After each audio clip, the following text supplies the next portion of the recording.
Good morning, everybody. April 28th. Good to see everybody.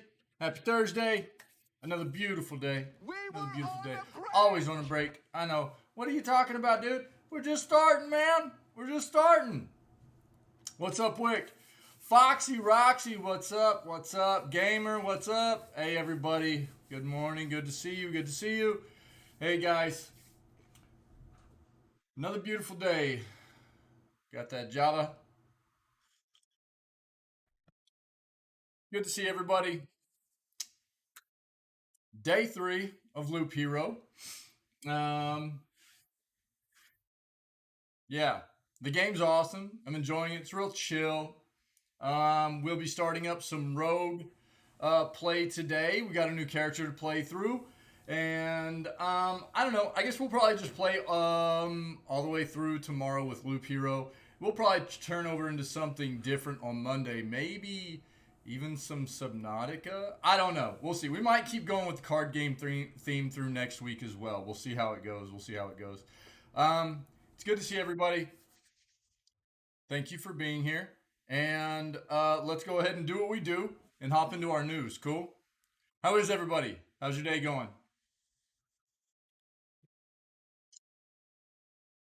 Bum, bum, bum. Bum, bum, bum.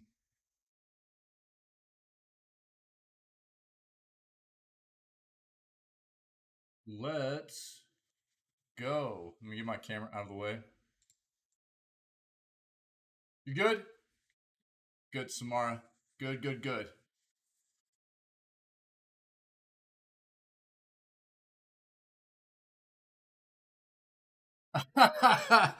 Gamer, yeah, yeah. I don't know. I'm just trying some different stuff, man. Yeah. So,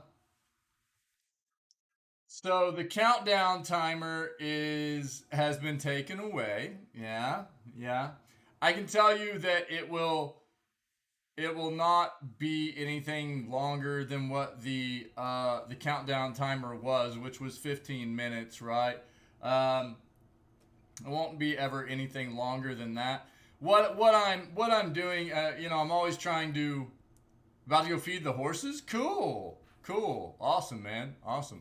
Um, I'm trying new things, right? And I'm always open to input and constructive criticism, what have you, about the stream and what we're doing and trying new things. And like we have a new background for the opening scenes and the chatting scene and stuff. Bring back the countdown. You like it? Well, here's the thing. Here's the thing. One of the reasons I took the countdown off is because I am working on getting a collage of videos started for a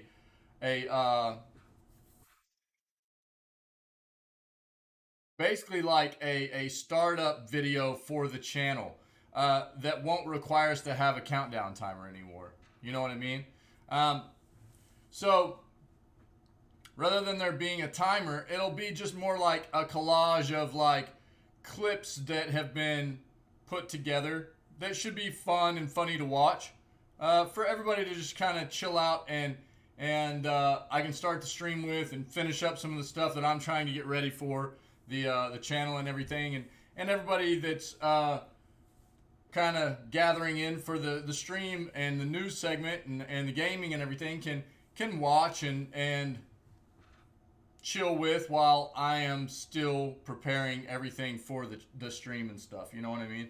And getting myself ready. So rather than have the countdown timer, that's kind of what I'm preparing, right? Is getting this collage of like funny clips and stuff all put together for the beginning. So it'll kind of run through that video, then it'll go straight into that stream starting soon, as soon as it ends, and then we'll just go straight into the stream, right? So that's why I went ahead and got rid of the timer. It's not totally gone. It's just not visible right now. I'm just trying things, but that's one of the reasons I got rid of it right now. Just FYI. I don't know if everybody saw, but I did get the God of War playthroughs put up on YouTube. Playthroughs. The God of War playthrough is up on YouTube. I got it put up on YouTube last night in case anybody's interested. So it's up on the YouTube channel if you want to watch that. Warning: there's a lot of salt. There's a lot of salt in that playthrough, so be ready for it. It's a lot of fun though. That playthrough was a lot of fun. I enjoyed it very much. All right, let's go. Let's get into this news and see what's up. It's good to see everybody. Thank you so much for being here. As always, I appreciate you guys so much. Let's see what we can get into here. We've already we read about this yesterday.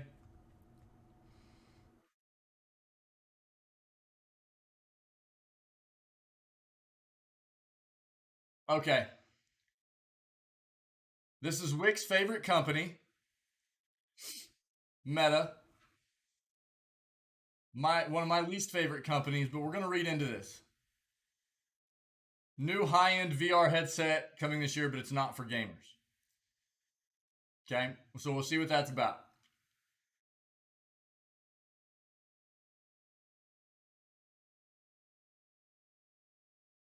Warzone Season 3 patch notes detail high loot zones and new features. Call of Duty has seen like half their player base leave here recently. So let's see what this is about.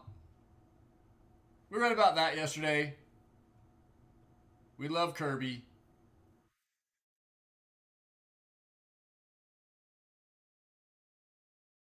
I feel a sneeze coming on. I'll try to make sure I mute it if we get to that point. It's coming. It's coming.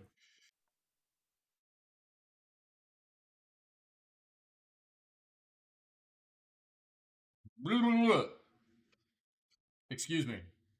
Oh, you finished Kirby last night? Sick, Wick. That's awesome, dude. Congrats. Yo, so the what is it? Kirby's man.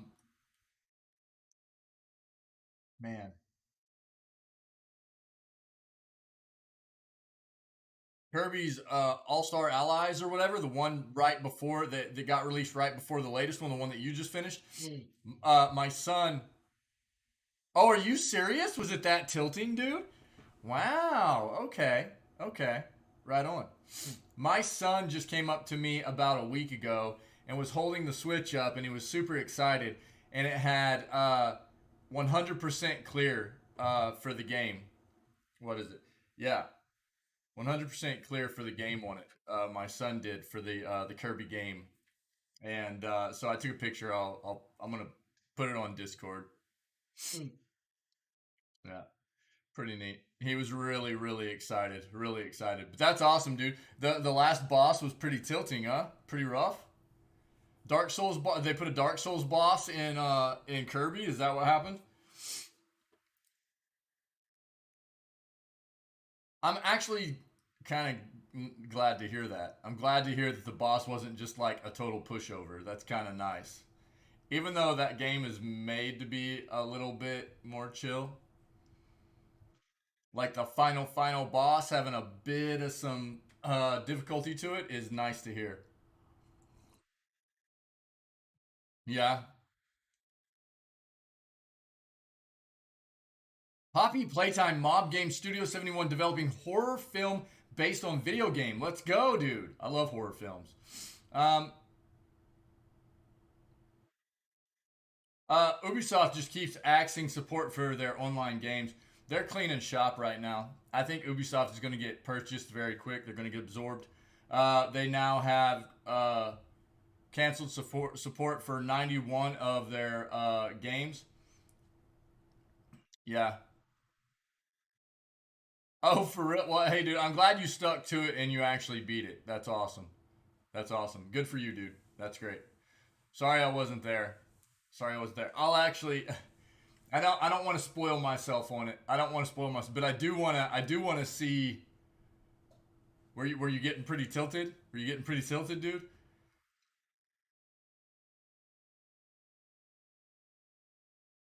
So yeah, if you play older Ubisoft games, be aware that they might be shutting down support for the games that you play online. You might look into some of these articles or do a quick search about Ubisoft and the games that they're shutting down support for online because it's happening very quickly. Ubisoft is cleaning up shop. They're about to sell. I'm pretty sure.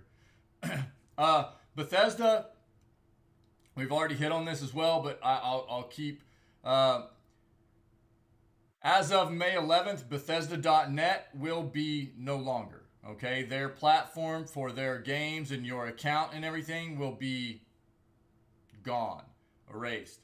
Now, as of yesterday, I think it was, you can go ahead and start migrating your anything you have on your Bethesda.net wallet, any kind of currency, as well as any games that you have on your Bethesda.net account, you can migrate over to a Steam account. So if you have a Bethesda.net account, you need to go ahead and take action into moving your account into a Steam account. Okay, whether you already have a Steam account and you just transfer everything over, or you create a Steam account and move everything over, you should go ahead and take action in doing that.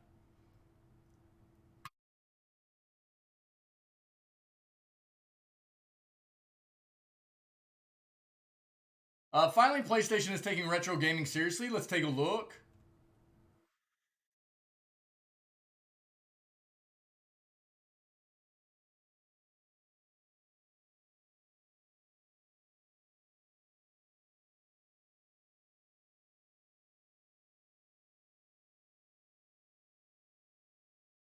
We've already talked about the Playdate handheld console.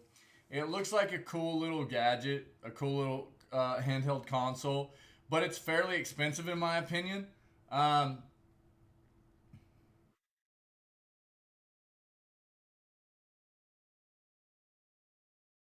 Considering that, look, this screen is like the old Game Boy screen. There is no backlight in it. There is no backlight in it. So in order to play this handheld, you need to have a light source around you. So it's not like something you can like hop into bed and get a little bit of like chill gaming time in before you pass out or whatever. You're not going to get that unless you have like some ample lighting around your bed or whatever. If you're trying to have a chill night in your living room with the lights off or whatever, and you want to grab this and play it, it's not going to work very well. And it's $180 compared to something like the analog that we've looked at before at 220. It just doesn't price point compared to some other like nice little handheld gadgets. It's cool, but price point wise, I just don't feel like it fits in very well. Um, Again, that we've gone over that in previous news segments, so you can find those previous news segments as highlights on the channel or on the YouTube.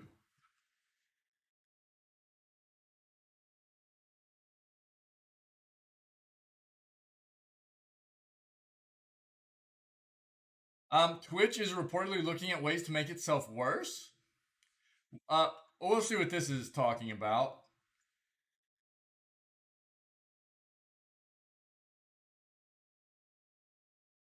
One of Windows 11's best gaming features just got better. How many people have already switched over to Windows 11?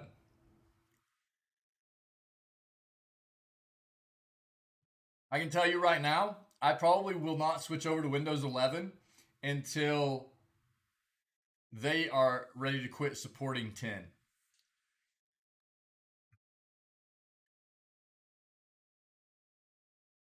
All right, let's change up our search here.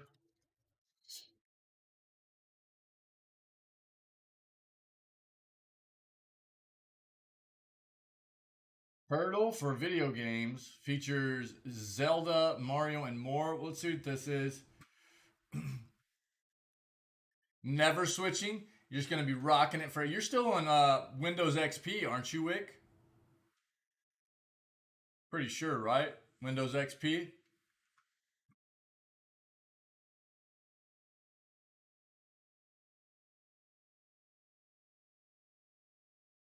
We've already talked about how good of a month Xbox had in March, even though from March of last year to March of this year, gaming saw like a relative 15 to 17% market drop. Windows 95. Okay, gotcha. I'm more of an XP guy. That's still what I'm rocking. Windows XP, yeah.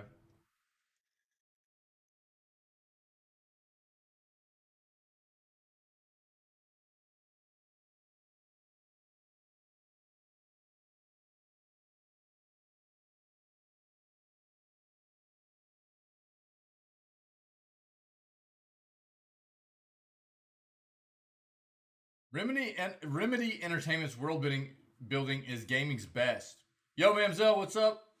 How are you, my friend?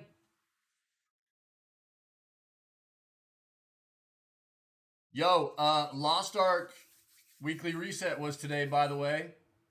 I am ready for the weekend. Okay, so this is the deal with Windows versions, gamer. I don't think as far as I know, there's nothing that says that you can't continue to use old Windows versions. They just quit supporting them. Okay? And we're just kind of memeing out here. But, and this is what's really funny, and you'll find this quite often. There are a lot of businesses that have had software that was built for certain versions of Windows that wasn't ever upgraded. Uh, Older businesses. And you can still go to some businesses and find those old Windows operating systems running attached to networks. And they're super vulnerable because they're not supported anymore, right? Um, and there are people that still have old laptops and stuff like that, and computers that run. I have even been in positions in jobs where there were certain laptops that were not used on a network ever, but still had old versions of Windows on them because they worked better for consoling in using certain programs to console into things like servers and routers and stuff like that. Okay, so you can still virtually use any old version of Windows, basically. The problem being is they don't support Windows versions after a certain time once they move on to a new version of Windows. So what happens is once they quit supporting them, they turn into big heaping piles of vulnerability. So if anybody's, I'm great, Mamzel. Thanks for asking. Another great day, baby. Another great day.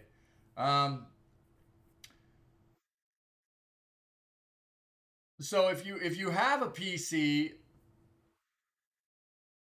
or whatever that's running an OS, a Microsoft OS, a Windows OS that is a version that's no longer supported by Windows, as far as not being updated and stuff like that by Microsoft, then it needs to be a system that is not attached to a network anymore because it is legit just basically free for anybody to hack the crap out of it because it's just riddled with vulnerabilities. Okay, but just because it's not supported by Microsoft anymore doesn't mean you can't install it, have it on there, and run it. Microsoft basically just says, look, we don't support it anymore. So you can update it until the point, like all the patches and everything. You can still grab all the patches and everything they ever put out for those operating systems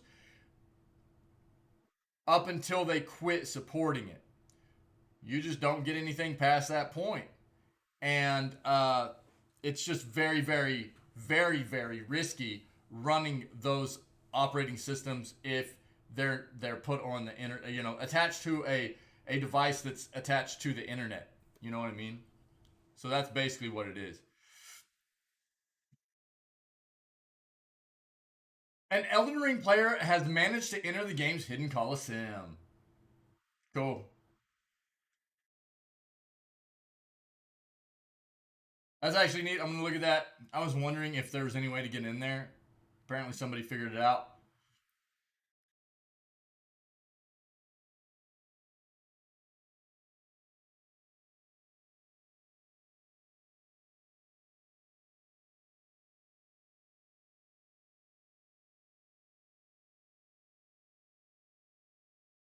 And as far as I know, you can actually, whenever you're setting up like virtual environments with installing like virtual machines, you can actually select older versions of Windows to install and stuff like that. And you can do that on virtual machines. That's getting into a whole new area that I'm not going to explain if people are not aware. But you can basically like create virtual computers with on a single machine, and you can install like basically virtual operating systems on each one of those virtual uh, computers, and you can grab like old versions of Microsoft to throw of Windows to throw on those virtual machines and stuff. Yeah, it's pretty wild.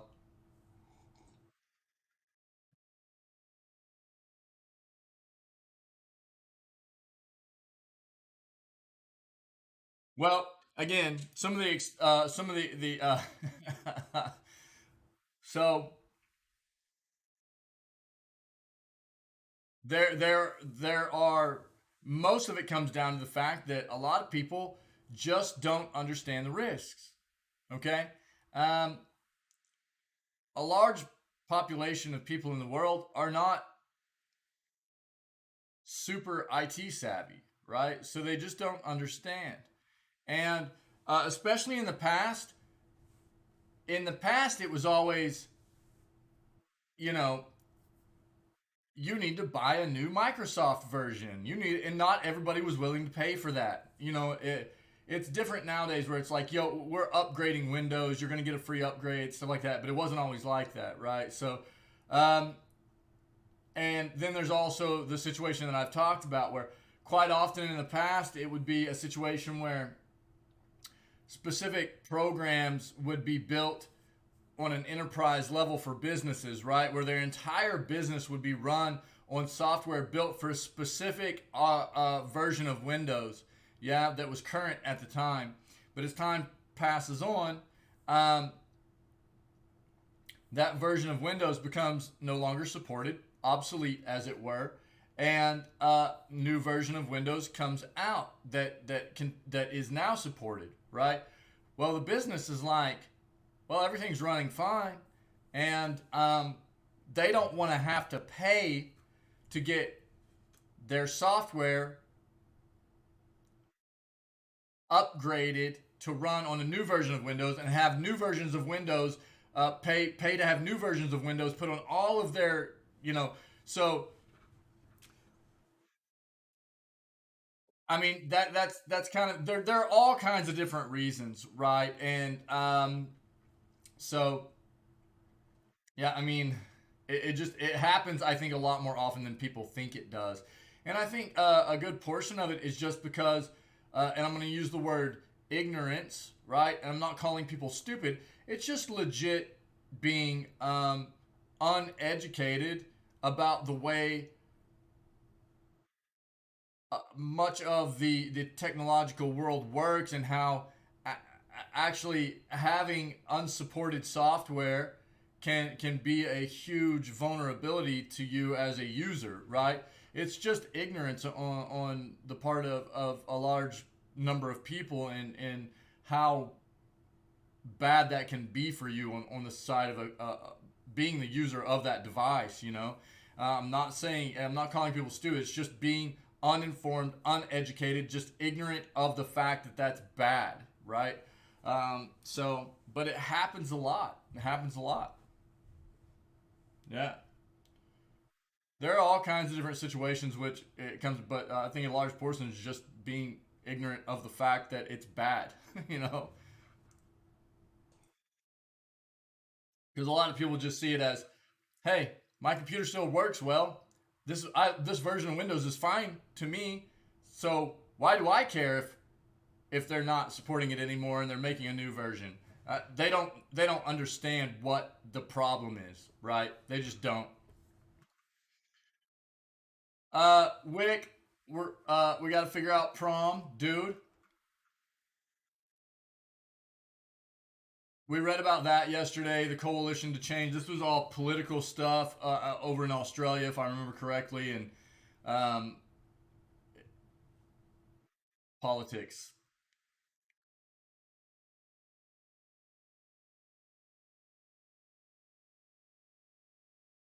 Yeah, yeah, yeah, yeah.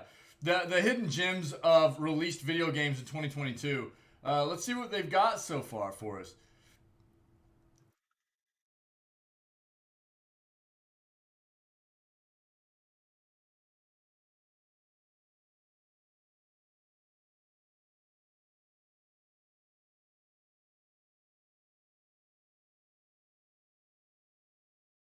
We've already talked a lot about the in-game advertising stuff. It's only going to be ramping up. Advertising, product placement's been in games forever. It's going to be becoming more prevalent. Live ad space and stuff.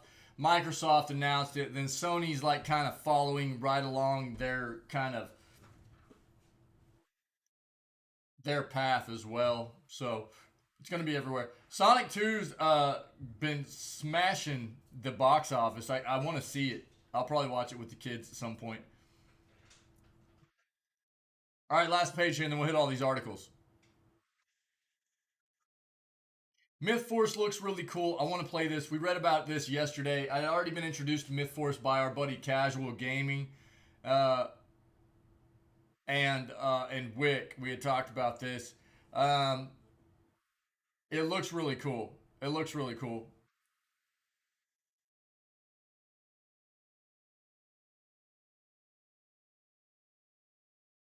Very 80s, nostalgic 80s, like He-Man, Thundercats type animation and stuff, but it's online multiplayer. It looks really neat. We might try it out here before long.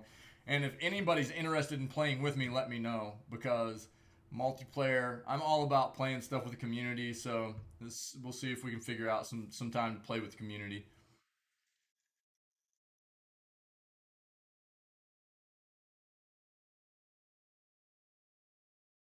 What? Mamzelle, what are you talking about? Audio keeps cutting out for real? Is anybody else having that issue? Anybody else's audio being funky?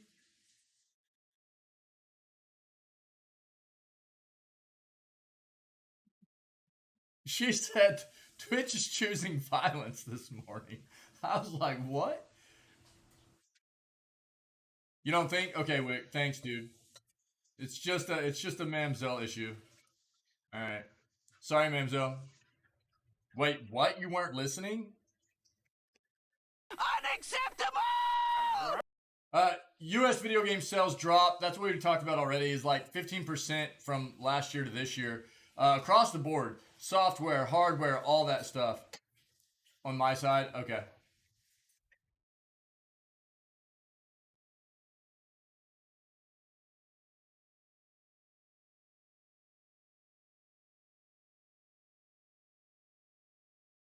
Yeah, we've seen the rest of that stuff. So, we'll start off with Wick's favorite company, Facebook or Meta or Happy Fluffy Kitten Farts, whatever you want to name that company. It's the same evil corporation.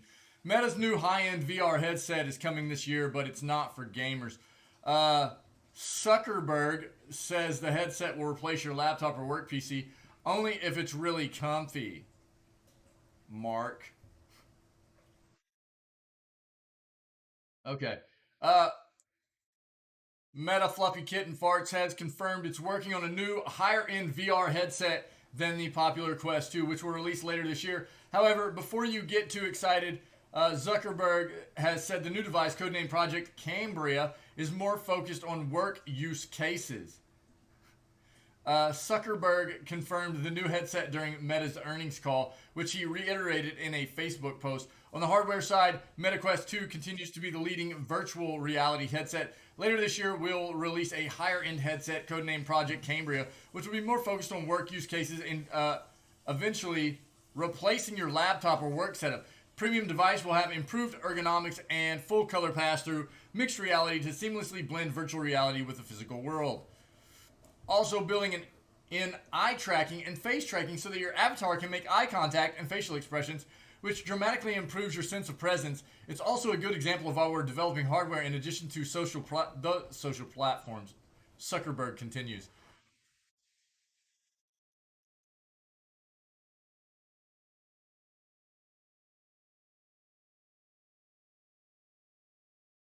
Okay. Meta is pushing its metaverse concept pretty hard. Sounds like Project Cambria will have a lot to do with that. Here's hoping it's not that bad at gaming too, as what else are you going to do in the metaverse if not play virtual ping pong? Working in a digital office? Come on now. News of Project Cambria arrives just as Meta dismantles even more of the Oculus brand. Quest 2's dedicated website has now been redirected to the new Meta store, which doesn't bode too well for the future of the company's VR push in gaming. That said, the Quest 2 has found success as a VR headset amongst gaming audiences, quickly rising to become the most popular VR headset on Steam, with 47% of VR users owning the headset, according to the Steam hardware survey. The headset also receives fairly regular updates with new features, so we're not necessarily crying out for a next-gen unit. We know that Meta doesn't plan on releasing a new Quest until the Pro version. Could be a while until PC gamers hear news of the new Quest headset or whatever Meta decides to rebrand its VR products next. Look, what I will say is that everything I know about the Quest VR headsets right now is that they are very good, apparently. It's just, I just can't support this company, man. I just can't. But it's hard to argue with this product as far as a gaming peripheral and the price point they have it at, because about the only other thing I think that compares with the Quest is Valve's, or not Valve. What am I? Why can't I think of the name of it right now? Where's it at? Doop doop doop. Where's that?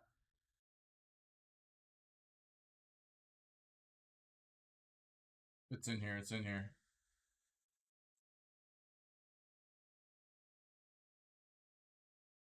There it is. Whoa, whoa, whoa, whoa. Stop it.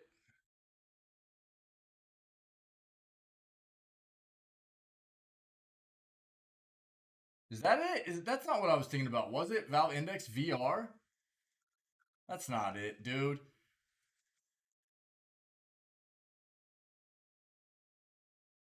Why can I not think of the brand of the other one? Counted five. What are you talking about? Counted five.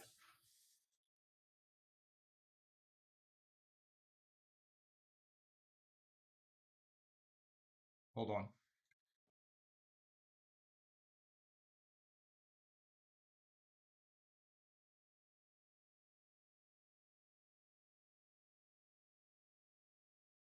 Doop doop.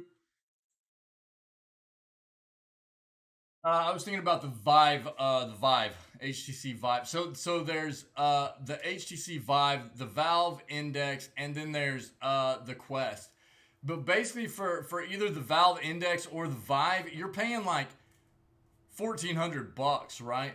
As far as like, but with the Quest, you're like about 300 to 400 bucks for a nice set. So it's really hard to argue with that, really, unfortunately. So I don't know. It's tough. It's tough.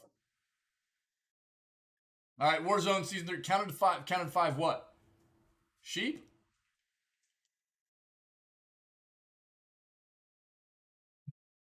You talking about gamer? Repeating myself for the third or fourth time. Well, the only reason I even went on was because of what gamer. So why would a person use the old OS if it was so very risky to get hacked? Um, that's why I kind of continued on with that whole segment because of that. And maybe it was but I mean there's always a little bit of latency in between like what I'm talking about and what you guys are getting and when chat comes through and stuff. So apologize for being repetitive. Just trying to get across and be very detailed and if somebody's asking a question, you know, so that make sure they understand.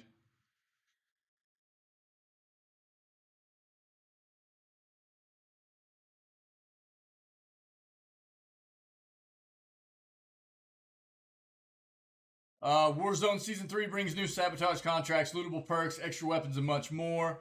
Raven Software has shared patch notes for Warzone Season 3, which reveal new sabotage contracts, more areas added to the map, and high value loot zones. Season 3 of Warzone launched yesterday. Yep, April 27th. New season has been introduced with a major patch with plenty of new content for fans of the Battle Royale to explore. Includes 2 new areas. The Gulag has been moved into the hull of a ship, while a new location called Dig Site has been added between the mine and the ruins. Area seems to tease Warzone's upcoming Godzilla crossover as it's home to some titanic skeletons. Several existing locations have been updated. Peak has been given a fresh coat of paint with more supply boxes and more, while Runway has been updated with several new buildings. Finally, Lagoon has been given a bit more cover and new sandbar. Warzone Season 3 also brings several new features for players to try out. Raven Software has added high-value loot zones, which will offer the best loot on the map. These areas will be marked with a $sign on the map, and although the loot will be enticing, players will have to compete with a busy drop zone to get their hands on any of it. Second new feature of in Season 3 is Sabotage Contracts, which tasks players with destroying a vehicle located somewhere on Caldera. The reward is an armored truck, but as this is airdropped, it runs the risk of falling into enemy hands. In terms of loot, players will find that Season 3 shakes things up significantly. Raven Software has added perks to the loot pool in hopes it will further increase the value and rewards of looting during the mid-game. Here's all the new perks that can be looted in Warzone. Battle Hardened Engineer, High Alert, Restock, Tempered, Quick Fix, Scavenger, and Point Man. Along with these perks, there are 2 new weapons. M1916 Marksman Rifle, Nikita AVT Assault Rifle for players to find when looting Caldera. In terms of balance, there's some big changes to how snipers will work in Warzone. Each sniper's potential to kill in one headshot has been tweaked, meaning certain rifles will only drop players with one headshot if they're far enough away. Plenty of smaller balance changes aimed at tweaking certain assault rifles and submachine guns. And Season 3 has also introduced a new operator called Mateo Hernandez. For a full list of changes, check out Raven Software's patch notes.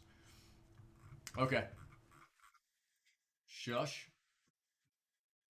So there you go. If you're interested in the new season of Warzone, that's it. Poppy Playtime, Mob Games, Studio 71 developing horror film based on video gaming.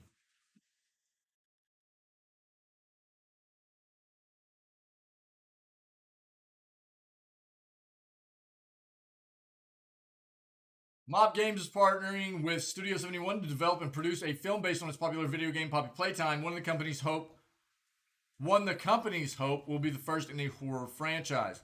First installment of Poppy Playtime was released by Mob Games in October of 2021. In the game, a former employee of Playtime Co. receives a cryptic message on a VHS tape. Tape prompts him to revisit an abandoned Playtime toy factory following the mysterious disappearance of their entire staff, which happened years prior. From that point forward, the goal of the game is to explore the factory by solving various puzzles while avoiding terrifying enemies in order to uncover the mystery of what happened to the missing staff. Poppy Playtime Chapter 2 was announced this month, with its launch video making it to number 3 on YouTube's trending page. Studio 71 is fast-tracking the project and is already out to filmmakers to create the story based in the Poppy Playtime universe.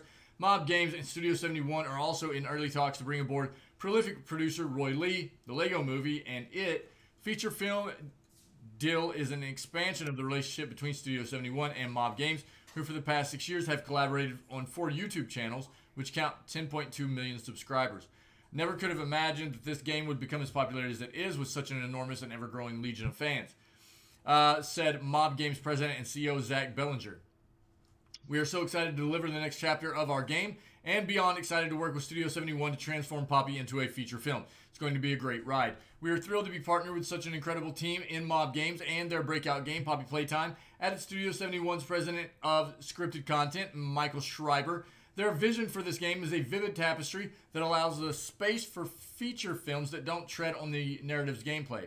Fans of this franchise are in store for a new storyline that stands alone as its own terrifying and gripping saga. Poppy Playtime joins a growing slate of scripted programming from Studio 71, which also includes Hulu's Plus One, starring Maya Erskine and Jack Quaid, the Facebook Watch show Real Bros of Simi Valley, created by and starring Jimmy Tatro, which has just completed its third season, and the forthcoming Shudder Finance series VHS 94, latest installment of the VHS horror franchise. Studio 71's deal with Mob Games was overseen by Schreiber, development exec Joe Hodorowicz, and senior director of talent partnerships Oren O'Carroll.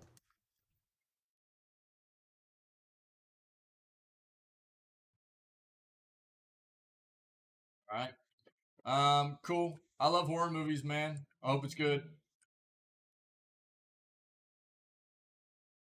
Preservation of PlayStation Classics is great news for game designers. Finally, PlayStation is taking retro gaming seriously. A tweet from PlayStation senior build engineer Garrett Fredley has got the internet buzzing. The game developer revealed he has begun a new job at a new game preservation division inside PlayStation. Tweeting he has begun working as one of their initial hires for the newly created preservation team. Appears Sony is finally getting serious about preserving its fantastic back catalog of PlayStation games. For years, Sony's approach to game preservation has been lackluster. In 2018, Sony did release PlayStation Classic Console, as found in our Best Retro Gaming Consoles guide, but this was met with muted reviews due to some poor emulation and mixed games list. Uh, News of an actual game preservation division inside Sony PlayStation is welcome. It looks like Sony is finally taking its heritage seriously and making steps to safeguard its classic games and their design. This could mean classics such as Vib Ribbon, that turned your music from PlayStation CD drive into a game level, could finally officially resurface properly. Excuse me. Uh,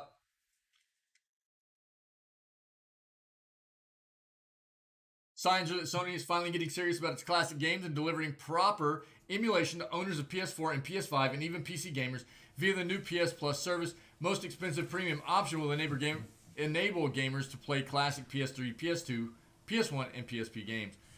Sony does currently offer those games as part of PlayStation Now, but these have been limited, and PS1 games are mostly absent. Only emulated for PS2 and PS3 have been offered.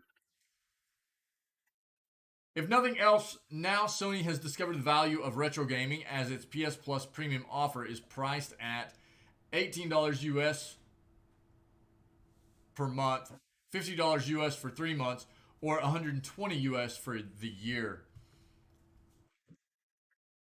For game designers and retro gaming fans, however, the value will be in rediscovering some genuine classic games. Final Fantasy Tactics, yes please. G Police and Bishi Bashi Special, perhaps. And knowing Sony is prepared to protect its heritage properly. One sting in the tail of the PS Plus news is PS3 games are still streaming only. Perhaps Garrett Fredley's first job is to build a PS3 emulator for PS5. Yeah, that's been a real area of discussion here lately is the PS3 situation. So hopefully they get that figured out. Cool. Twitch is reportedly looking at ways to make itself worse. More ads and less favorable revenue rates are on the table. Surviving on Twitch is already a fraught prospect, but that may be about to get a whole lot worse, as the streaming juggernaut is reportedly looking at revamping its monetization model in ways that are less favorable to creators and viewers. Really? That comes courtesy of a Bloomberg report, which has been told by sources that private discussions are underway to explore dramatic monetization tweaks, some of which may come in effect as soon as this summer, though sources stress that these plans aren't finalized and could be abandoned. Among the options being considered is a pay cut for its highest paid partners, reducing the revenue cut for subscriptions from 70 to 50%. Twitch may also introduce various tiers of partnership with different rates and requirements, though to soften the blow, it's been suggested partners may have exclusivity restrictions lifted, letting them also stream on YouTube or elsewhere. Comes alongside a harder push for ads on the site this year, with Twitch incentivizing streamers to run more adverts by offering $100 for running 2 minutes of ads per hour, with proposals in place to create a new revenue sharing model for ads. These proposals aren't set in stone, may never come to pass, but it's a reminder that Twitch is ultimately a business and Amazon has been pushing Twitch harder to make itself more profitable. Also comes after a rocky 2021 for the site, which, among many other issues, saw music takedowns and hate raids reach a tipping point. Ugh, God, that feels horrible, man. We'll see how it goes. Feels bad, though. One of Windows 11's best gaming features just got better. Microsoft makes a change to Auto HDR that gamers will really appreciate. Windows 11 gamers now have a smart new customization option, namely the ability to easily adjust the intensity of the effect of Microsoft Auto HDR feature via the Xbox Game Bar. For those not familiar with Auto HDR, it's a feature which takes a game that doesn't have HDR support, in other words, one that uses SDR or standard dynamic range, and it applies a simulation of an HDR effect, but you need to have an HDR monitor, of course. Basically, it's taking a normal SDR game, giving them something like HDR with more vibrant and brighter colors, usually with impressive results, although sometimes things can go a little awry. In addition of this new Auto HDR intensity slider in the Xbox Game Bar means you can correct the image if it turns out too bright or indeed overly dim. Fine-tune the picture if the picture you're getting.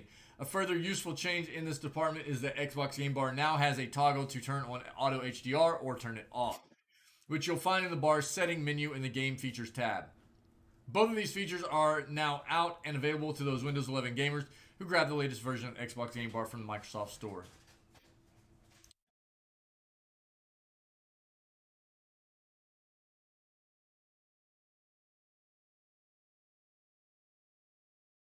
Okay. Well, that's cool, I guess. If you're using Windows 11, give it a shot, see what you think.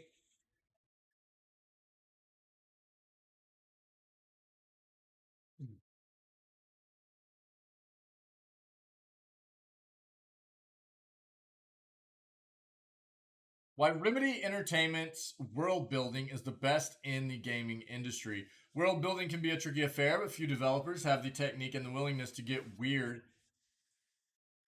that Remedy Entertainment possesses. When it comes to telling a compelling narrative, games often have a distinct advantage over other mediums. Aside from the ability to live out a story through interacting with its world and characters, games are also an excellent medium for world building. Given their often lengthy runtimes compared to many books and movies, big games are afforded the opportunity to not only tell stories through devices like environmental storytelling, but also through collectibles and in-world items. When it comes to world building techniques, no other gaming company has excelled the way Remedy Entertainment has in games like Alan Wake and Control. Whether it's through collectible recordings like Dead Space and Bioshock or in-game media like Fallout's radio stations, games can deliver a sense of believability and scope through a variety of avenues. Remedy Entertainment continues to combine them in engaging ways that not only make the worlds of its games feel all the more real and lived in, but memorable to those who are able to experience them. Remedy utilizes these worlds to their best advantage by immersing players in them in unique and often strange ways. Remedy's prowess in world building began with its genre-defining hit Max Payne. While the developer wanted to tell a noir story of loss and betrayal through the lens of its grizzled protagonist and narrator, the titular NYPD detective Max Payne, it also wanted to make the New York setting of the game feel as hopeless and downtrodden as its hero. One of the ways this was done was by providing players with a suite of in-world television shows that subtly created the surreal world of the game through their background noise. Remedy took this style and evolved it further with its 2010 release Alan Wake. The game tells a supernatural story about a famous writer trying to save his wife from a mysterious evil entity. Alan Wake takes its premise and weaves it into the world building by allowing players to collect pages of Wake's upcoming novel, which not only narrate the story as it happens, but paint the hero as his own unreliable narrator. On top of this, the game also features an in-world TV show called Night Springs, which is a nod to Twilight Zone's classic supernatural stories. Its paranormal bend adds to the dreamlike narrative of the game, making players want to question the mystery of Alan Wake's predicament. With 2019's Control, Remedy created a bizarre supernatural world that utilized all of its best world building techniques, players take on the role of mysterious protagonist Jesse Faden, who becomes trapped inside the X-Files-like organization dubbed the Federal Bureau of Control. She becomes its new director after her predecessor kills himself amidst an attack from an evil presence called the Hiss. Yeah, I haven't played Alan Wake, but I've heard some crazy stuff about it. I would like to give it a shot. Chain Wolf, what's up, buddy? How are you, man? Uh, Control brilliantly uses its supernatural office building to reveal to players the nature of not only the Bureau itself, but its bizarre mission to explore and police supernatural phenomena. This is done through often hilarious in-world collectibles that over time reveal more and more mysteries to the player. One might be a redacted memo concerning a possessed refrigerator that must be stared at constantly to keep it benign. Other is a recording of an agent caught in a mirror world who can only speak backwards. Huh. How's your morning going, dude? Although Remedy doesn't necessarily reinvent the wheel when it comes to world building, it uses familiar tools in new and unique ways that stick in the minds of players. This commitment to detail and willingness to keep things weird provides the invention of the company's signature settings. It also illustrates just how important every little detail can be when it comes to memorable storytelling. Yeah. Right on, man. That's very neat. I didn't actually know that it was Remedy Entertainment that was behind all of those games, but that's really cool. The more you know, the more you know. Very cool. Very, very cool. Elden Ring player has managed to enter the game's hidden Coliseum. I kept going back to the Coliseum to see if there was a way in. Yo, right on. Um, Chain Wolf, you play Warzone? You play FPSs and stuff, yeah. So you play Warzone? We just they got like what new update coming? Season 3? Is that what it is? Have you seen anything about it? If you play it, used to, not anymore. Okay, yeah. I mean, we just saw where Call of Duty's player base. What was it yesterday? We were reading where Call of Duty's player base has decreased by like 50 million players. It's like half their player base has just bounced. um, but what I think season 3 is about to hit. We just read about it this morning, just a little bit ago. Done with CODs. I understand. I understand. Yeah, I understand. I understand. Yeah, I just wasn't sure. That's why I was asking. I wasn't sure if you were interested or not. We just hit an article just a second ago. I read across basically all news that's pertinent to the gaming world. So a lot of it's not necessarily pertinent to me, but if it's news for the gaming world, I'm across it, and if it's something that might be pertinent to uh, part of the community, especially friends that are streamers and stuff too, then I try to see if it's something that's interesting to them. So just making sure, dude. Elden Ring players managed to enter the game's hidden Coliseum. Earlier this year, we reported that Lance McDonald had managed to use a mod to peek inside the walls of the huge locked Coliseums in Elden Ring. Now, a fellow Souls modder named Sekiro Duby has been able to mod Elden Ring further, allowing him to explore the Coliseum's interior, uncovering 2 hidden enemies and a new site of grace. What? By exploring the Coliseum, Dewey reveals that there's a site of grace within the entrance to the arena, confirming that the player was supposed to visit this area at one point in development. It is possible to rest at the site of grace, though the site of grace menu displays the location as question mark place name question mark. However, Doobie points out that due to the leaked network test files, it's likely that the internal name for the site of grace is Layandell Coliseum. Huh. Yo, yeah, I get it, man. It's exactly, yeah. I mean, I hit on that kind of stuff all the time. It's like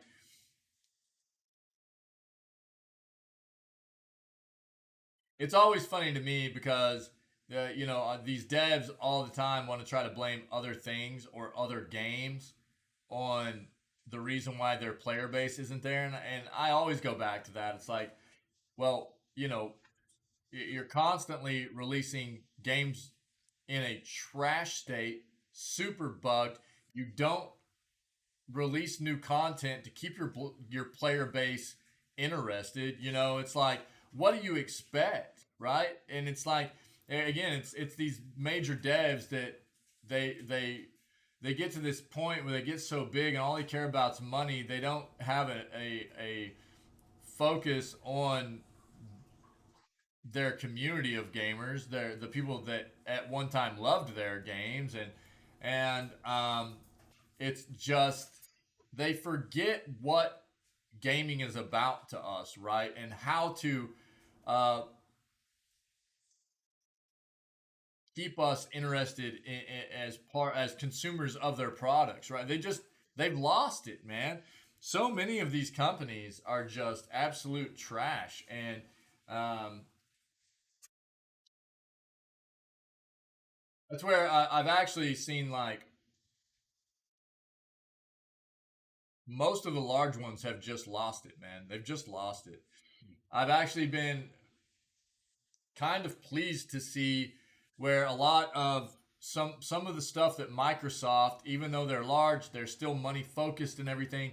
I feel like of all of the larger gaming corporations, even though, and I mean, I've said this for a while, I don't buy Microsoft like Xbox products because I've had a very bad experience with them over my history of breaking down.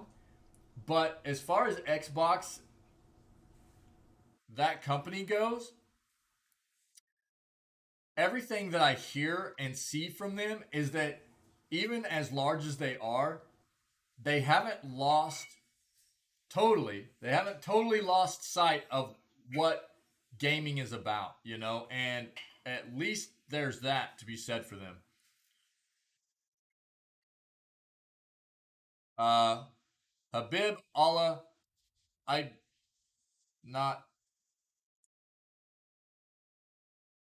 give me one second.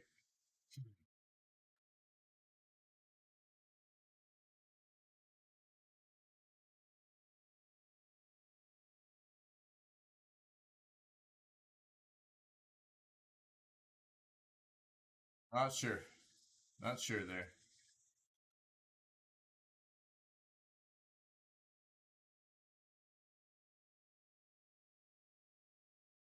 Um, Fortnite in comparison, 50% of the Warzone world moved over during no builds. Fortnite continues to do great events, constant updates, bring people back, keeping those still playing. Oh yeah, well yeah. I mean, any kind of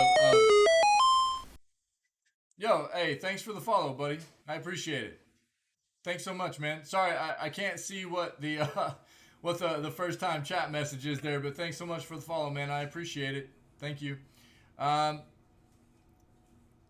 so yeah, it's absolutely. I mean, there's definitely something to be said for. Look, I mean, Epic, and not only that, but you know, I don't even play Fortnite, but just seeing what Epic did with taking the entire first week of their profits for the latest season, the first week of the latest season. Uh, I've played a little bit of League. I'm not big into League, Habib. Welcome to the channel, buddy. Uh, I'm not against League. Metal. Let me, Habib, give me one second. Let me finish what I was saying to Chain here. Um, but just seeing what Epic is a huge company, and they still seem like one of those companies. Yeah, exactly. That knows how to maintain their player base, and they understand that games are still about having fun, and it there's no doubt that they are about making money and it's a business, but they took the entire profits from the first week of the latest season of Fortnite and gave it all to the Ukraine effort, dude. How amazing is that, right? Dude, did you see how much money that was too? It was insane. But besides that, um, they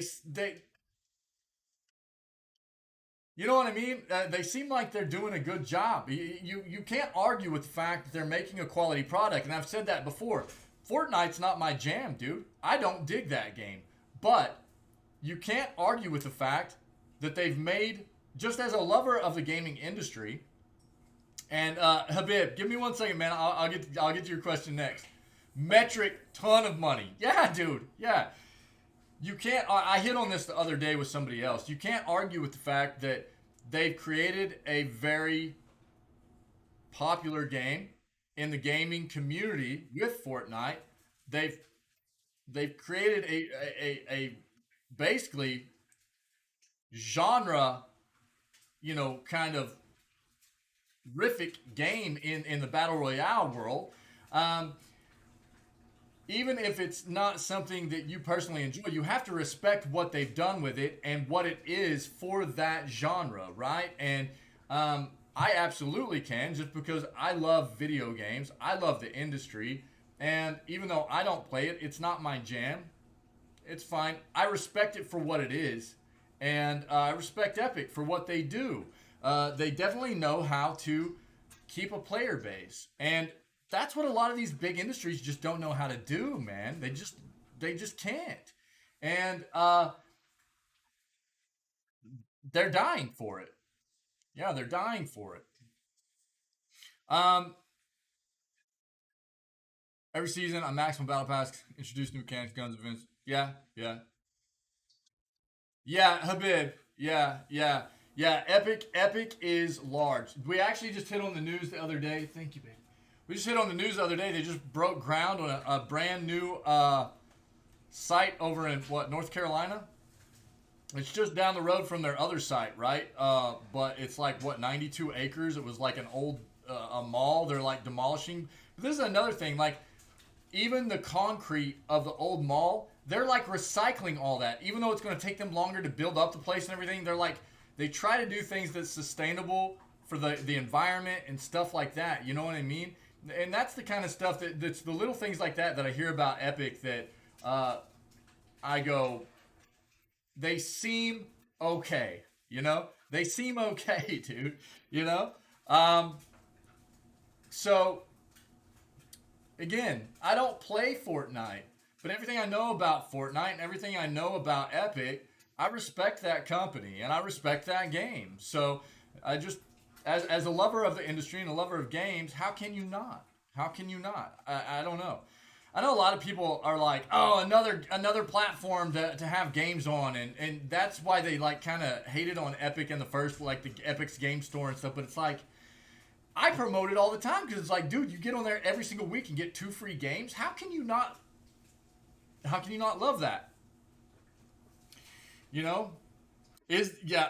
I mean, this is what's sad. This is what's sad. That's all. 32 billion. That's where we are now with the gaming industry. You know what I mean? And I know you're just saying that, like, because Epic, the amount of money they are raking in right now, everything you hear about them, it would make it seem like they would be worth more, right? I agree. But that's where we are with the gaming industry at this point, right? That's what's so crazy about it. You see Epic's worth 32 billion, you go, oh, that seems like a small number. Take a step back and look at that and go, holy crap. Right? That's so wild. Okay, so Habib, um, the League of Legends stuff and Metal. What's up, buddy? What's up, dude? And Habib, welcome to the community, man. 32 billion is a ton of money, dude. But here's what's funny too. That's half of what Microsoft just, it's less than half than what Microsoft just paid for Activision Blizzard. That's like pocket change, dude. That's pocket change to Microsoft. That's crazy. Anyways, um, I don't know an extensive amount about Riot. Um, I think that so what I do know about Riot, I have dabbled in a little bit of League, not extensively. I just dabbled a little bit. League was fun. Um, I is it is it okay, okay. So I think that from they ruined it. Yeah, okay. All I did was play a little bit. I played like Fiddlesticks. I thought it was a cool character. I played around a little bit. About a year to 2 years ago, I tried it out. Just dabbled a little bit, see what it was about. Um, I think that they've So this is what I'll say. From what I know, they've got a good market. That it's a very popular brand, right? There's no doubting the fact. I mean, you can't argue with the fact they have a huge market base for the League of Legends brand, right? It's hugely popular. Instead of taking care of League, that's unfortunate. That's unfortunate. Um, so what I will say is they've definitely taken at least some of that money and they've branched off of League into other League entertainment areas, right? That's for sure. They've made other League games. They've branched out the League world. They made Arcane. Arcane is fantastic. If you haven't watched Arcane, have you watched Arcane, Habib? Yeah, they definitely diversified, right? Off of the League world, which I think is good for them. It's amazing. It's amazing. I loved it, and I'm not even a League like aficionado or big lore guy. So I can't wait for season two. I can only hope that it's like somewhere near as good as season one was because Arcane was amazing. Oh yeah, yeah, yeah. Arcane was great. Um, I can't wait for season two. I can't wait. The music was great. The story was great. The animation was fantastic. Just through and through, the entire show was amazing. Is it 2023? Oh, dude, it's too long. It's too long. Um, yeah, I mean, Shane, I've just dabbled in them a little bit. Like the whole MOBA thing is not necessarily my jam. I'm very much like Metroidvania, RPG, uh, that kind of that's my bread and butter. I play about everything, but it's really roguelites. That's kind of my jam. So I play more of that stuff than I will anything else. But I like kind of trying out stuff that has you know definitely shown its popularity that people have gravitated to just to see what the hubbub is about. I guess you know what I mean. Um, so I think that it was very smart on Epic's part to take how popular League had gotten and kind of diversify that brand a bit, build off of it, and I think that was very smart. And they nailed it with Arcane for sure. I haven't seen a lot of the other stuff that they did, the other games they came out with. Uh, for I've seen just a bit, but I haven't played any of it. Pokemon Unite. That's isn't that big pay to win stuff, Pokemon Unite? From what I understand. See, I'm not big on that kind of stuff either. Like the whole pay to win mechanic within things, like I just can't get behind that. From what I had heard, Pokemon Unite was big for the pay to win stuff, man. And that's why I really can't get behind that stuff. It just feels terrible to me.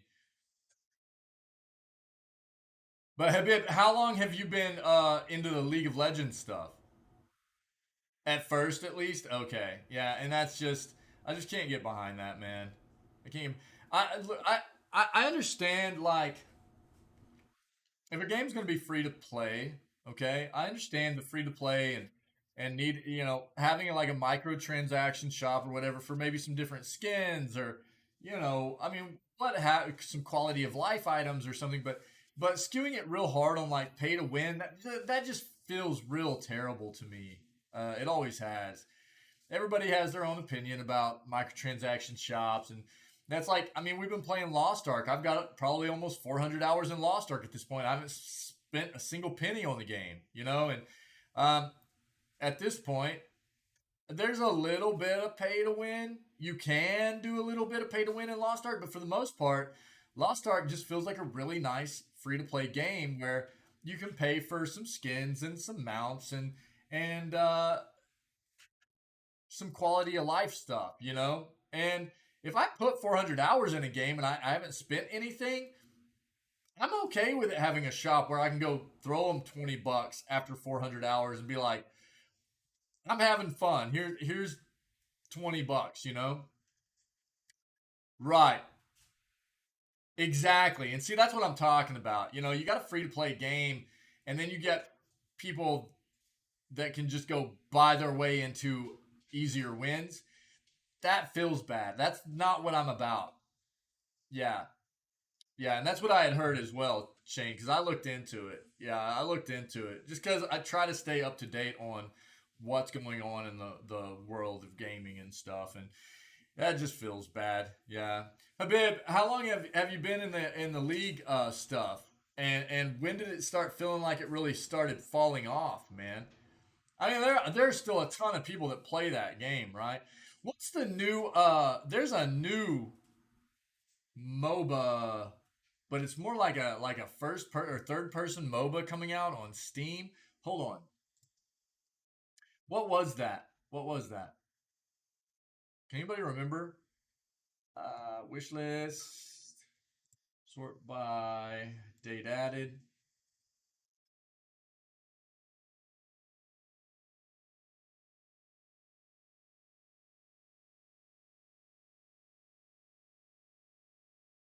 Is that not in here? What was that on? Oh, predecessor. This is it. This is it. We'll watch this in just a second. So this is a new kind of. This is more like Spite. It's not as much of like the top down, like League type MOBA stuff, right? This is more like the Smite type. But this is one that got brought to my attention here recently. I hadn't heard of. Looks pretty good. Look at free to play as love the game. Going to spend hours on it, like you said. Not against spending. Yeah, yeah. Well, and this is what I'll say as well. You know, one of the best models I had seen in a very long time was of a free to play game was like Path of Exile. Whether you're an RPG player or not, Path of Exile was a very well developed free to play game, and by Grinding Gear Games, where basically that's all their entire model was free to play. They continue to build and add to that. The game is massive at this point. And I remember when the game was tiny in early access. And that's all they ever had was just, you know, skins, pets. And they always had new seasons where you could buy like the like boxes. You get like random season skins and stuff like that. You could buy quality of life stuff like more stash tabs, things like that, to make quality of life a little bit better on yourself. But there wasn't ever any kind of like pay to win stuff in it. And yeah, again, that's kind of me. Yeah, if you end up spending, if I feel like that's the way I've always looked at like games that had microtransactions in them. If especially a pay to win or a free to play game, you know, it's like if I spend a significant amount of time in the game and I'm actually enjoying the game and I'm feeling like I'm going to continue to play that game, I'll end up throwing them a little bit of money just to say thank you. You know, like it feels appropriate. It feels appropriate. This is kind of what got brought to my attention. Come here with that attitude. Enemy towers destroyed. This game's gonna be ridiculous. Let me restart my Steam real quick.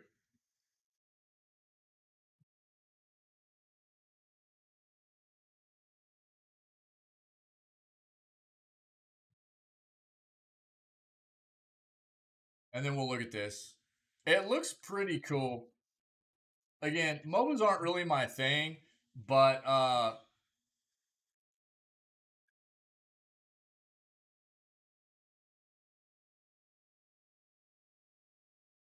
and I can't remember who brought this up to me recently or showed me this, but I was like, dude, this actually looks like a pretty cool MOBA. I don't remember when it's releasing.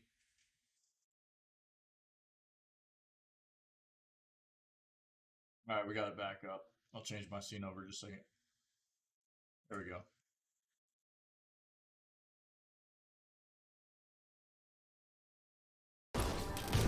Enemy towers destroyed.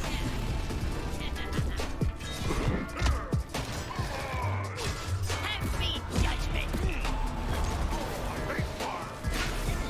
So very much more like Smite. If you've ever seen Smite, it's more along the lines of that, right? Rocket away.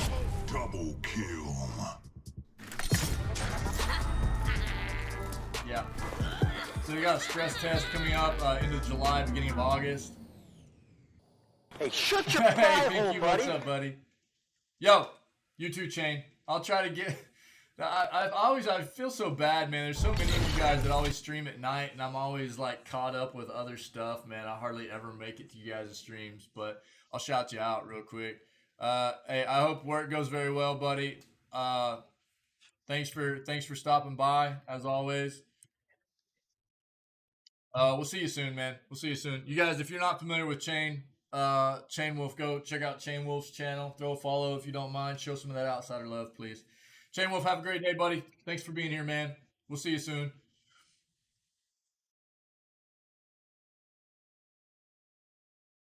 Yeah, for sure, man. You too, dude. You too. All right, let's finish up this new stuff. Pinky, what's up, buddy? How's your day going, man? So we'll finish this up. So apparently somebody put a mod into Elden Ring, got themselves inside the Coliseum that you couldn't actually get into before. So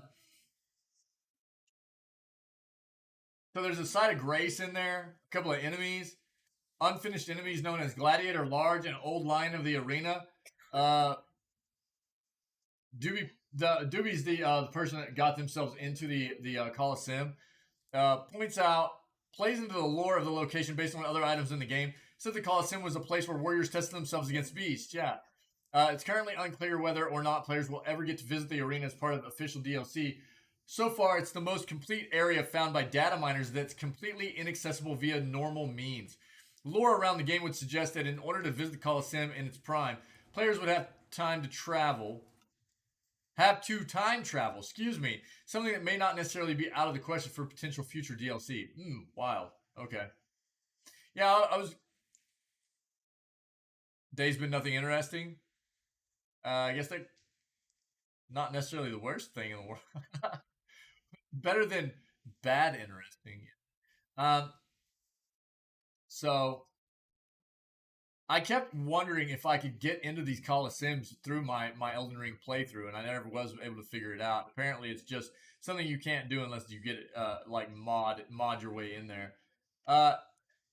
So last article of the morning, hidden gems of released video games in 2022 so far. Have a Nice Death, 2D action platformer, tasked with helping Death take back control of his company, Death Incorporated, from the ever-greedy Sorrows.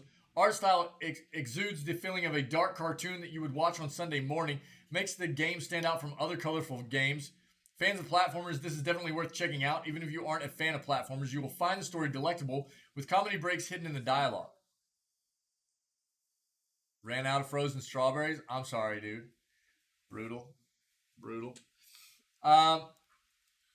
That sounds familiar, dude.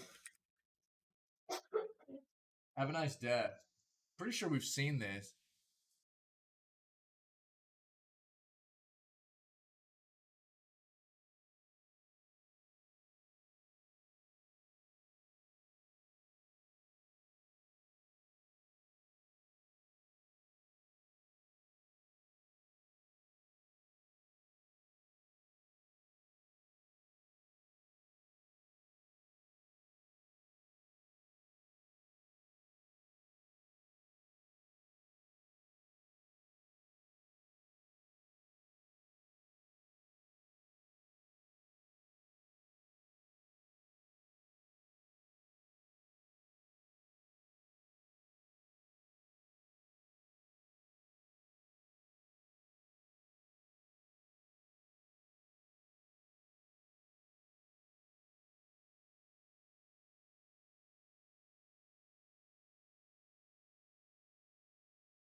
Oh, dude.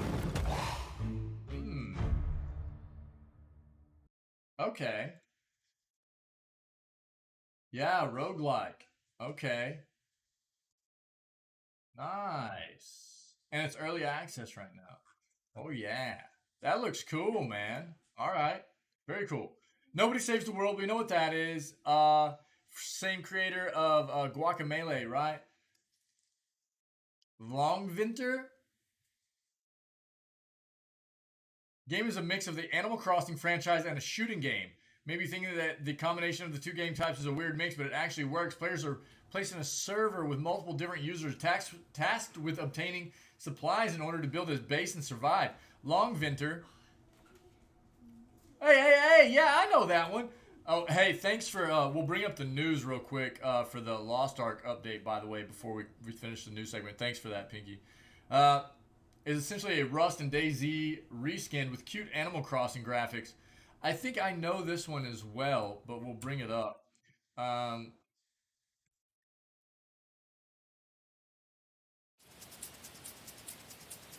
Mixed.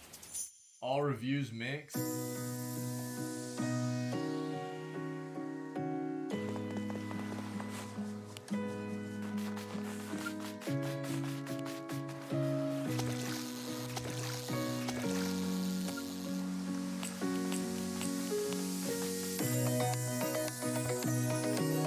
Yo, that weekly reset, yeah?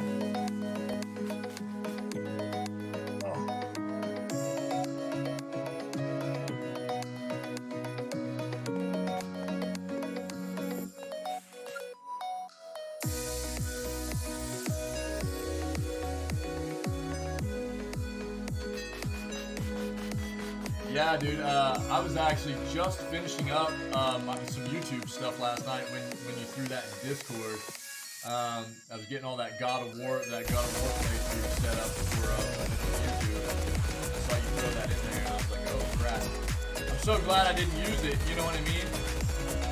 That's what I was hoping would happen. I was risking the biscuit though. You know? I was really hoping they would do that.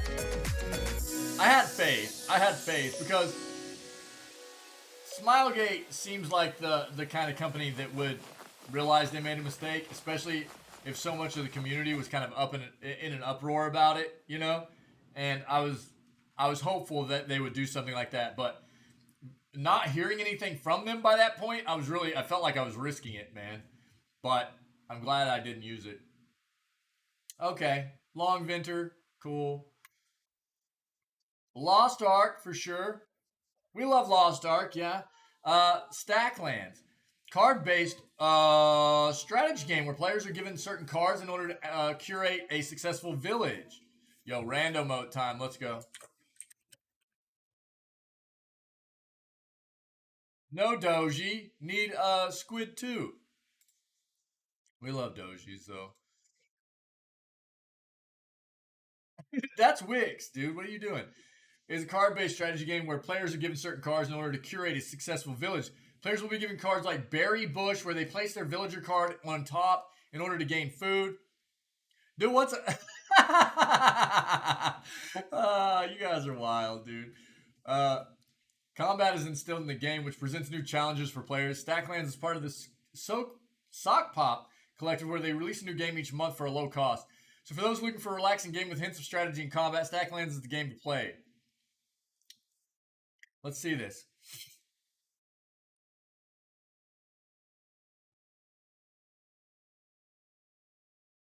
Stacklands is a village builder where you stack Overwhelmingly cards to collect positive, food, dude. build structures, and fight creatures. For example, dragging a villager card on top of a berry bush card will spawn berry cards over time, which you can then use to feed your villagers.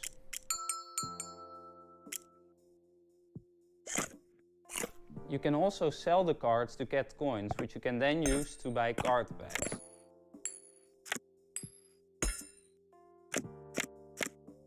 You can advance in the game by finding idea cards. Ideas will tell you how to build certain things. So for example, you'll see that the house idea will tell you you need 2 wood and 1 stone to create a new house. And so if you stack those together, the villagers will start building it and you'll have a new house. Your villagers will have to eat every month, so always make sure you have enough food.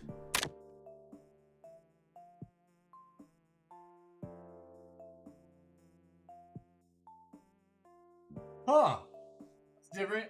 So you're not actually like playing an opponent or anything. You're playing yourself, right?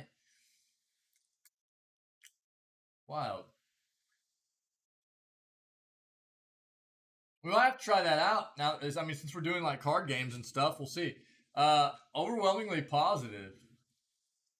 Cultist simulator without the Colts.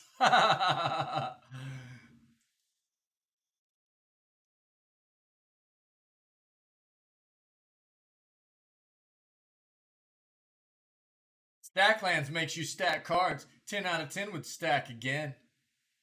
I love reviews on Steam. People do a great job.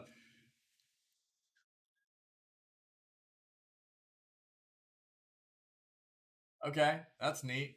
That's neat. Right on.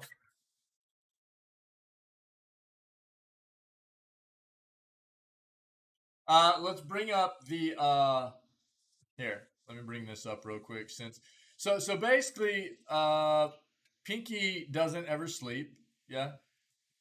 And we had, because we do play Lost Ark in the channel, right? I'm gonna bring up a bit of gaming news here.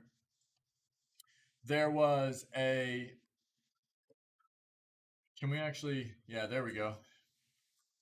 So we played a bit of Lost Ark yesterday. We play it every weekend. Saturday and Sunday are Lost Ark content, right? Is our Lost Ark content. And we play it with members of the community. We like Lost Ark. It's fun. It's free to play. If you're interested, give it a shot. We have a guild. Again, I try to hop in there most days after the stream. Just depends on what I have going on. But Saturdays and Sundays are Lost Ark content. We play it during the stream all day. Play it with the community. It's a lot of fun. It's free to play. Give it a shot. See what you think.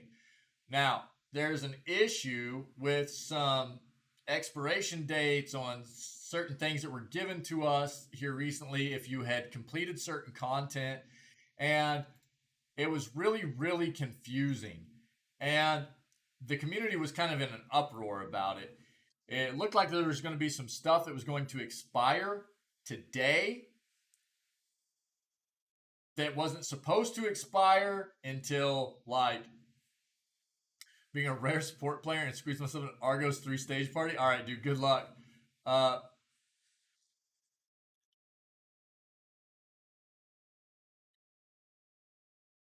It basically was like, everything we were told was that this power pass we were getting was not supposed to expire until the end of June. And we got the ticket after the latest update. You use the ticket to make the power pass available to your account, and then it was showing an expiration date of like 7 days after you used the ticket, which was really confusing because that was never told to anybody. All we were told was that expiration date was going to be the end of June. So everybody in the community is like freaking out, like, why is this happening? And Pinky brought it to my attention yesterday. There's an update coming. I think it probably already happened. Did it already happen? No. Yes, it did. Yeah. So we're downloading it now. It already happened.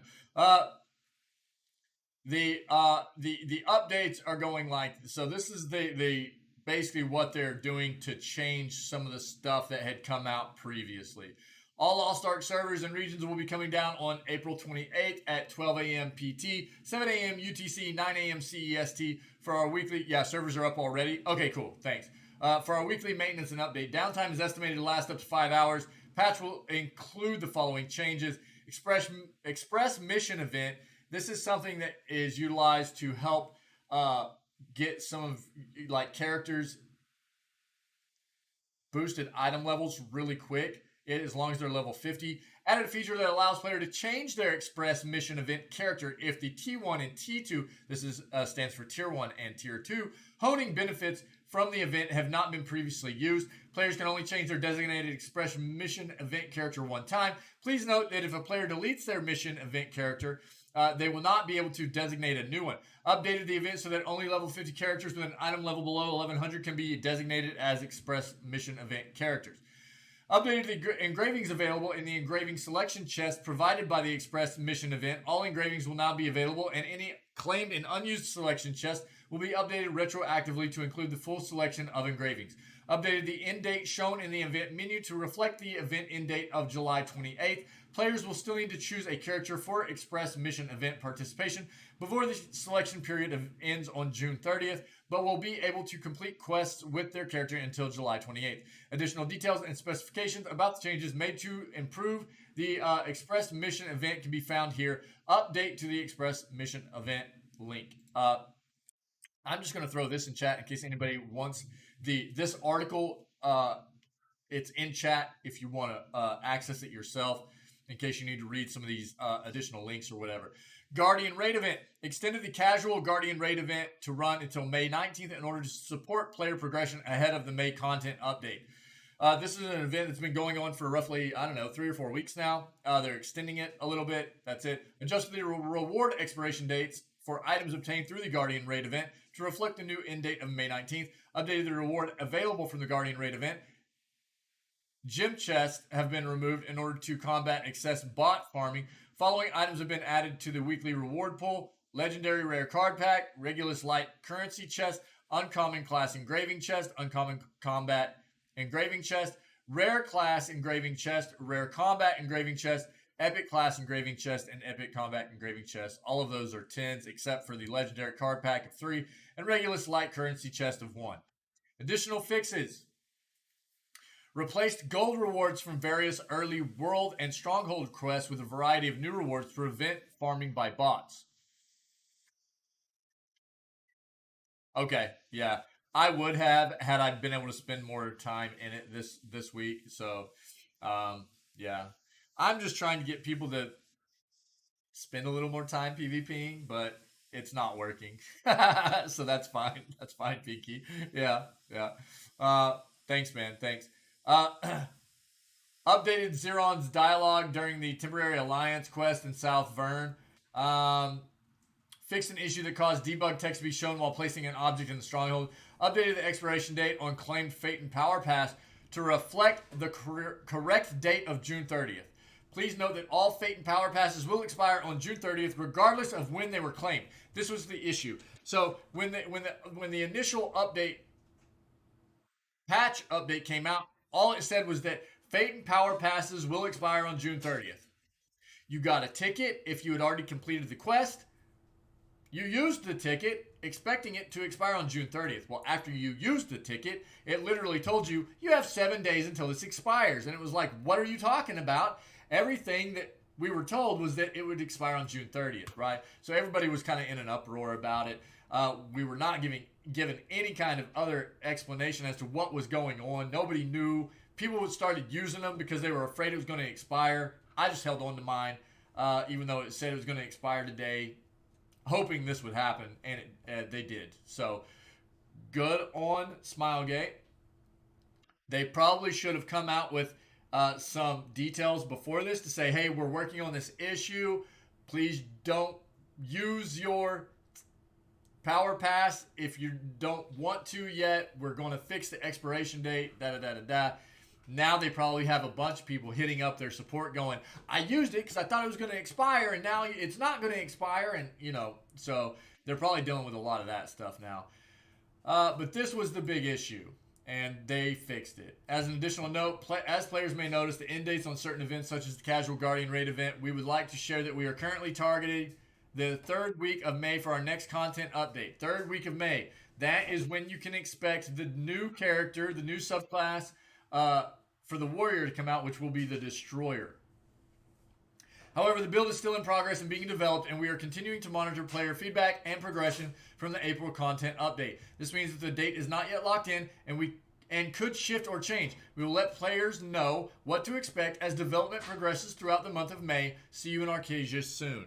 Now, that would not be unexpected. We did not get the April update until like 3rd week of April, right? The beginning of the 3rd week of April. And that's when we got the Glaver. So I would expect the May update to not come with the new subclass for the Warrior, the Destroyer, until the same time in May, right?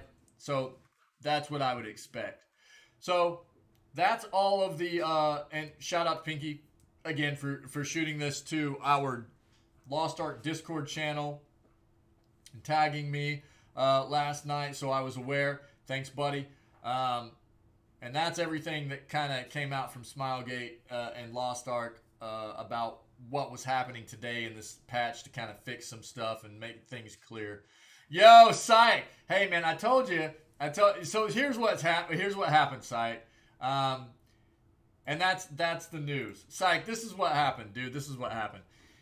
We were like 2 periods in last night, and we were crushing the Yotes, dude. Crushing the Coyotes. And, dude, it was like... No, this is what happened. Listen, dude. Listen, this is what happened. We're 2 periods in. We're second intermission, right? We're crushing them 3-0. I call up Jamie. I'm like, dude, I told you we can't be, I need you to let the Coyotes get a point, right? And he was like, dude, I forgot. I'm sorry. I'm sorry. We were just crushing, feeling good. And he's like, well, I got this. I got this. That's why I was like, dude. I was like, if you don't hook this up, man, I'm never gonna get my feast over in Germany. And he was like, don't even worry about it, OA. I got you, homie. Right? So, then I'm sitting there watching the game, and I'm all like, dude, I'm never gonna get to eat in Germany. I'm gonna die of starvation whenever I go visit Syke. I'm not gonna get to eat anything. And then there it was, dude. He totally hooked it up. He got the game tied up, let the Coyotes tie the game up, and he even let we got our playoff spot, and he let the Coyotes get the 2 points with the win. You know what I mean? So, hey, dude, I told you, man. I told you I would talk to him. We made it work. He lost sight. He forgot about it for a bit, but I just had to hit him up during second intermission. It wasn't a big deal. He just gets wrapped up in the game sometimes, Not a big deal. It just gets wrapped up sometimes. You know how it is, dude. Psych, what's up, dude? Yo, that's news for today. Guys. Again, thanks to everybody that is always here, and I love doing the news. It's always fun. I love staying current, and we'll be moving on to day 3 of Loop Hero. We got a new character to play through with the Rogue. We're going to try that out. So, but that is April 28th, Thursday's segment of gaming news. So hopefully everybody enjoyed the segment. If you are not, if you're catching this after the fact, you didn't catch this live, and you're either watching it as a highlight on Twitch, or if you are watching it on YouTube, please consider hitting that like button, the subscribe button, maybe leave me a comment, and consider trying to come down and hang out with us when we do these live at 6 a.m. Central North American time every single day, okay? Love hanging out, doing these live with everybody, and getting input, and talking to people about some of the things that we come across during these segments. And then moving on to the gaming and just having fun and playing video games together. It's a great time. So